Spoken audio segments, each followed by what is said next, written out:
I figured it'd been a while since I did my last hot stove update, and we got a little bit of news to catch up on as Dansby Swanson is officially off the market, and Dansby Swanson has signed with the Chicago Cubs, which is not that surprising considering his wife, Mallory Puig, is a soccer star in the state of Illinois. So, the idea of them being in the same state does make a lot of sense. But this goes back to what I said earl- what I said early on, that I did not believe that Dansby Swanson would re-sign with the Atlanta Braves. So that leaves every single person as a top shortstop that did not that was a free agent this offseason did not re-sign with their initial teams. And I know a lot of people were not surprised with the Dodgers not re-signing Trey Turner, and with Minnesota not re-signing Carlos Correa. But I think a few analysts were surprised by Swanson and Bogarts both not re-signing with Boston and Atlanta respectively. But the fact of the matter is, the fact of the matter is that I don't really see, like, I'm not surprised. Basically, I'm not surprised. I'm not surprised that Dansby did not resign. I would have been more surprised that Dansby did, because I just feel like the Braves were committing to younger stars. And I'm not saying that Dansby is not a young star. I'm just saying that I feel like, to a point, Dansby Swanson did not fit the Braves' direction, and that the Braves were going in a different direction comparably to Dansby. So I think just how the Braves were operating with spending money on prospects and doing like the Tampa Bay Rays approach, the 7 years, $177 million contract for Dansby Swanson works out best for everybody, because now the Braves are not obligated to keep another franchise player, but it is now 2 years in a row when the Braves lost a franchise player. Last year it was Freddie Freeman, and this year Dansby Swanson. Speaking of a franchise player, Kodai Senga officially was announced as a member of the New York Mets, and ironically enough, Kodai's past numbers read as a who's who of Mets history, with his past numbers being the number of the franchise Tom Seaver at number 41 and Jerry Kuzman at number 21. But Kodai Senga did officially decide on a number, and the number he officially decided upon was number 34. So Kodai Senga is officially a member of the New York Mets. Welcome aboard. Speaking of somebody that is still looking for their organization to play on next year, and the disadvantage that Nate Eovaldi has with the qualifying offer, Nate Eovaldi is still looking for his new home, and there are teams, believe you me, there are teams that are looking, that could use him. It's just, I think, the qualifying offer that is inhibiting the teams from making the offer and possibly losing the draft pick. But I think a team like, I mean, honestly, I think a team like maybe the Dodgers could use a Nate Eovaldi. Maybe the White Sox. You know, there are teams out there that could use a Nate Eovaldi, and should just put a pin in it and say, "Oh well, we got to do the draft pick. He's going to be worth it, though." You know what I mean? We may have to do the draft pick, but this guy's going to be worth it because he's going to help us win. Heck, I'm playing against the Angels. That the Angels could use another starter. I though I would say that the Angels should not risk losing the draft pick, because their minor leagues is not the healthiest thing in the world for them to be plucking away prospects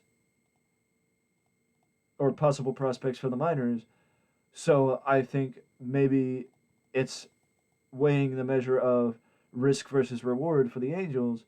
But I think a team like the Dodgers could use a native Haldy, even with the addition of Noah Syndergaard. A little bit more depth never hurt anybody. But as far as circumstances are concerned, I think that if you look at it from the standpoint of native Aldi, I don't see Nate.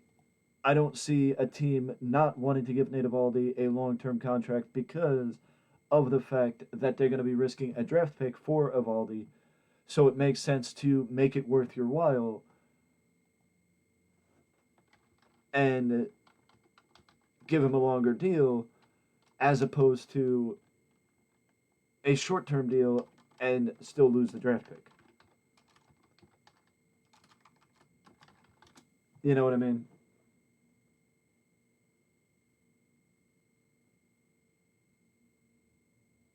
Apparently, according to rumors, the Yankees are also in on Native Aldi as of earlier this week.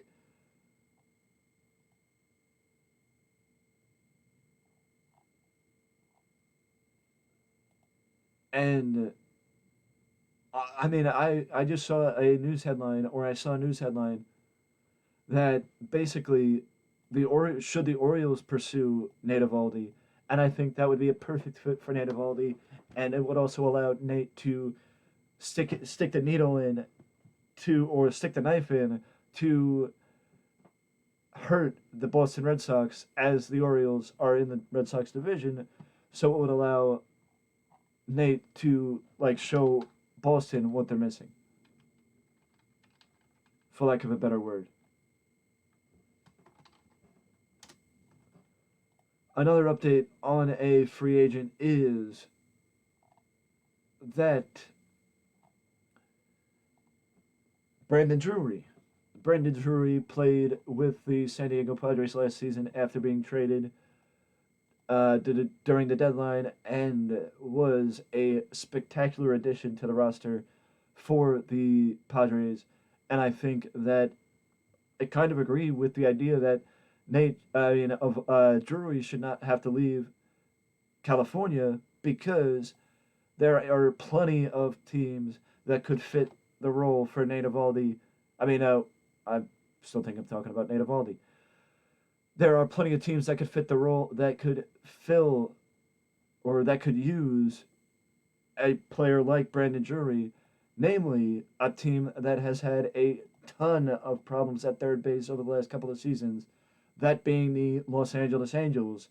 They could use a little bit of depth at the corner infield positions with Brandon Drury coming in.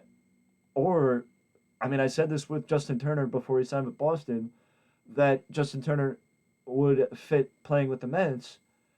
And I think Brandon Drury would be a perfect person to play with the Mets as well, because the Mets could use a little help at third base, and a player like Brandon Drury would be a perfect fit for the Mets to add a little depth at the weakest position in the lineup.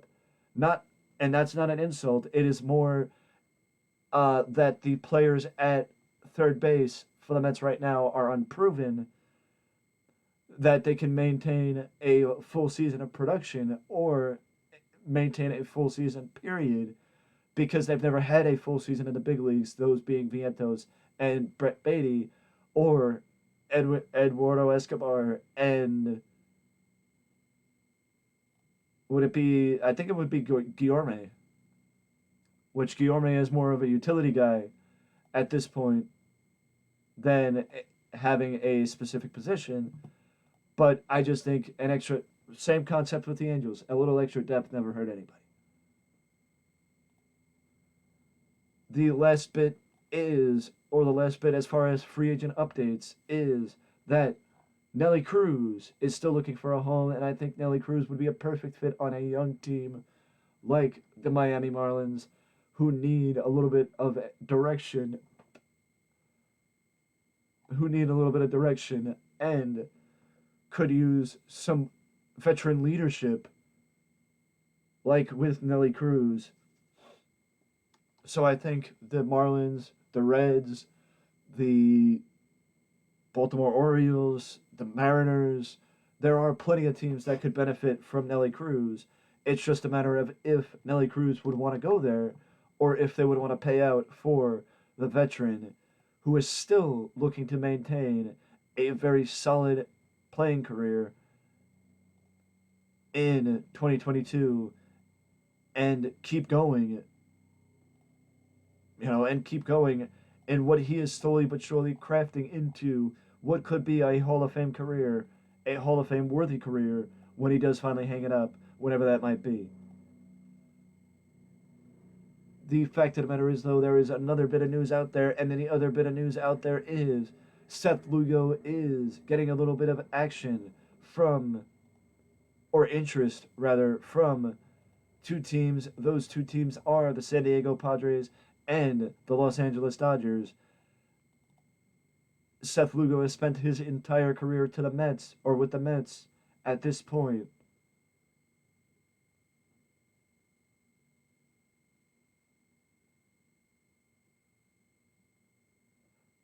and likely is done with the Mets. Otherwise, I feel like the Mets would have signed him already.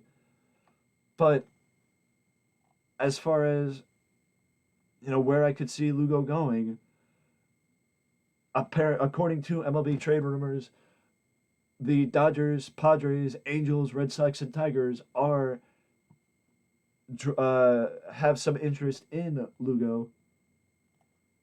So it is a question of who's going to jump in front because there is clearly no premier leader for Lugo right now.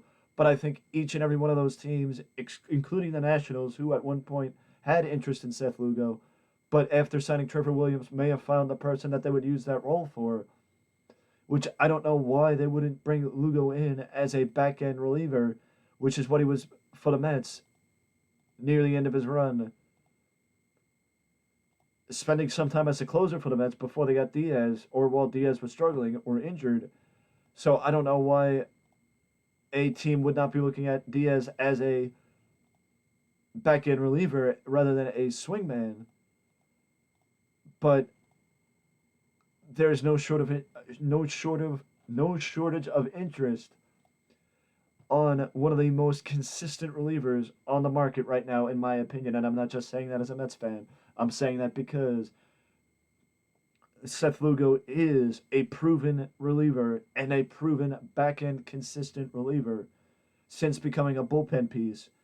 I think that's what saved his career, in my opinion, becoming an arm out of the bullpen as opposed to a starter, because he was a mediocre starter, a back end starter at best. But he is now a back end piece and a strong piece in any bullpen for any team that would be looking to sign him in 20 going into 2023. I for one, I'm rooting for the Angels to do something this offseason. So seeing the Angels sign him would not be that surprising and would not be a bad sight, seeing the Angels sign Seth Lugo. So that is one last update and one last piece thrown into the puzzle as we continue to push toward 2023's spring training, and the hot stove stays hot. But there are names falling off the hot stove as we speak, with the top 50 free agents dwindling down, and dwindling down to very few people left that have not signed. But we still got a lot of names, and we still got updates to come as we draw ever so closer to 2023. With that being said, I will see you in the next one. And if you're enjoying this type of content, feel free to leave a like, subscribe to the channel. And if you want to know when the next video is coming up, do not forget to ding dong that bell before you go. Till next time, I will see you soon.